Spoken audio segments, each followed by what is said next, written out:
Welcome to our exclusive look back at the action of the arch-rival Roller Girls in January alongside Miguel Gorilla. My name's Muckety Muck. We always look forward to this time of the year, Gorilla, because we reached the latter stages of the regular season, and now we look forward to playoffs. And in front of a sold-out crowd tonight, we definitely had a great twin bill of great derby action. Excellent action tonight. Really got everything we wanted and more.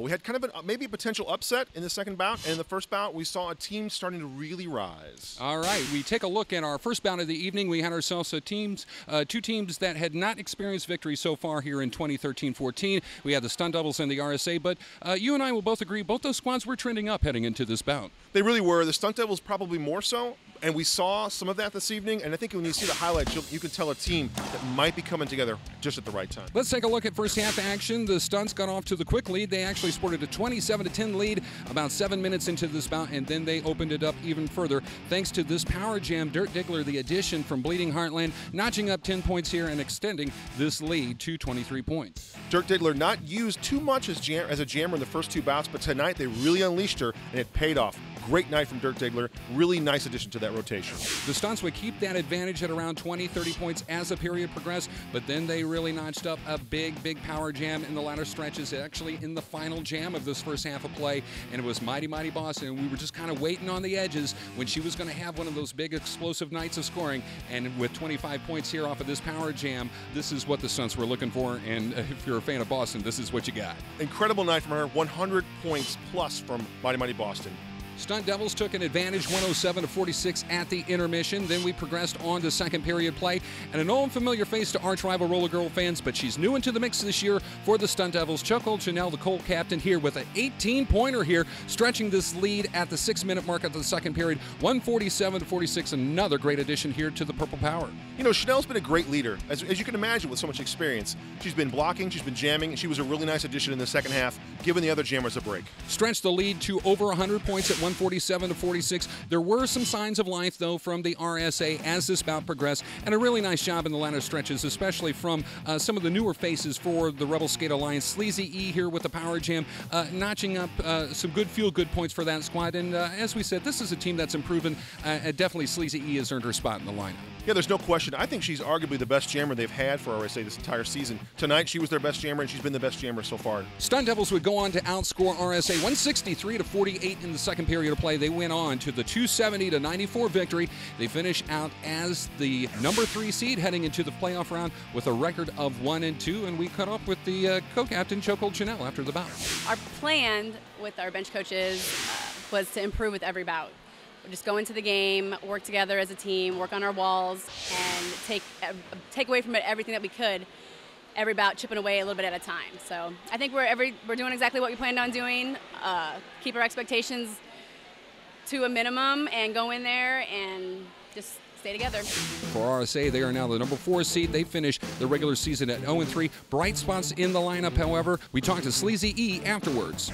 Well, we were definitely disappointed with the way we played as a whole. I thought that we were really going to maybe win a game. I mean, first one in a few years here, but you know, all you can do is regroup and get to the next one. We have a lot of new skaters, people who have never played with each other before, so I think it's going to be a better game than when we first faced the M80s, and they better look out because we're going to bring it hard.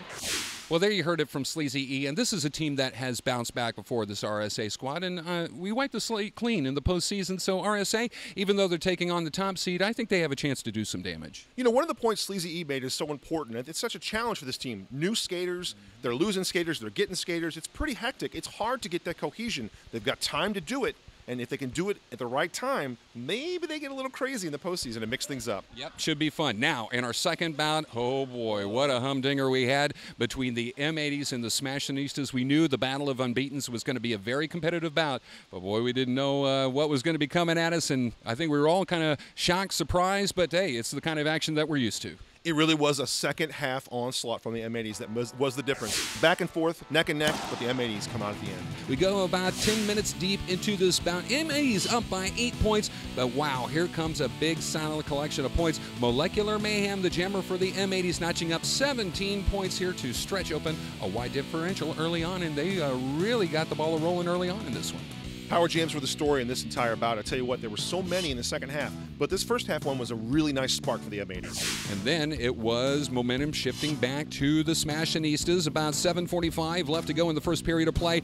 Power jams, this time they worked in the favor of the Smashinistas, and Brickyard really notching up a collection of points here. 19 overall in this power jam. This actually flipped the scoreboard, and at the 7-minute mark left here in the first period of play, Brickyard and the Smashies, they're up by 2, 50-48. This was a huge momentum moment. This flipped the scoreboard, like you said, and it also kept the Smashies in the lead for an extended period of time going into the second half. Smashies up by 18 at intermission. Second period action now, and this was a nail-biter in the second period play. Neither team really gaining a huge advantage on the scoreboard, and as a matter of fact, after this 4-pointer, it's not often we show 4 points here in highlights, but this 4-point strike by Brickyard actually tied the score with 13 minutes left to go in regulation. We had ones across the board, 111-111. We really thought it was going to be like this back and forth to the very end, maybe a last jam decision. We were wrong. Then the M80s going on a huge surge of points to finish out the last 10 minutes of play, paced in part by the sophomore Ida the Living Dead. Another power jam here for the Firecrackers. She notched up 20, and this blew the game wide open. It was those power jams we talked about, and they came at the wrong time. They were huge numbers. Stitches had several large jams, so did Ida. It was just too much for the Smashinistas to come back from. M80s outscore the Smashinistas 123-64. They grabbed the 179-137 victory over the Smashies, and they grabbed the top seed heading into the February round. M80s, big points collected there by Ida the Living Dead. We talked to her after the bout. Well, so everybody, including ourselves, went into this game just thinking that the Smashies were the team to beat. They played really fast and they played really hard. What M80s have been working on is really working together. We have what we call a Be a Hero complex, which means we all just kind of do separate things. And we've really been trying to tighten up our game and play clean and get our offense in line, and I think that's what really helped us win tonight. For the Smashies, they drop to 2-1. They are now the second seed. They face the Stunt Devils. We caught up with Cloak and Dragger following the bout. There are a few things we're trying to focus on. We're trying to focus on keeping our tight walls because the M80s are really good at playing offensively. And as a personal skater, it's hard to recognize like what exactly was going on. So I was focusing a lot on my own game since I'm so new. So I personally was trying to keep an eye on the jammer and the blockers, and they keep cleaning me out. But it was a good learning experience for everybody. I think that's what we learned most from this game, is that there's a lot to practice and to work on, so that's good. I think everybody that left here at Midwest Sport Hockey, they had to be satisfied with the level of play, the level of competition that we saw here in January. And now we wipe the slate clean. Right. Brand new season, playoffs around the corner, 2 great bouts. Let's take a look at the matchups here coming up on Saturday night, February the 8th. M80s versus RSA. That's number 1 versus number 4. M80s very powerful coming to this one, but RSA, they can build, they can improve on what we saw here in January, and a local draft is going to help things out for them as well. They were missing some pieces tonight. There's no question some of those pieces were important to their blocking schematic and how they wanted to handle their jamming. I don't think they got enough pink diamond in the jam rotation. I think they need to probably do that a little bit more for some offensive power. You got to go toe-to-toe with them M80s for a little while, because they are very powerful in offense. Second seed versus third seed coming up in our second bout coming up on February the 8th. Smashinistas versus Stunt Devils, number 2 versus number 3. That one's going to be a barn burner, as we saw here. Stunts, a very dangerous number 3 seed.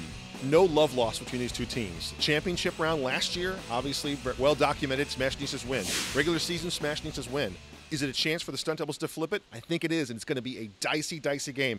Very intense. Could be the bout of the weekend. Saturday, February the 8th, 6:30 to start here at Midwest Sport Hockey. You can get tickets right now, purchased in advance at Brown Paper Tickets, and save $3 off the cost of an online ticket purchase. Of course, if you want to find out more about the Arch Rival Roller Girls, you can go to the official website, archrivalrollergirls.com. You can also visit our official Facebook page, or you can visit us online via the tweet at ARRG.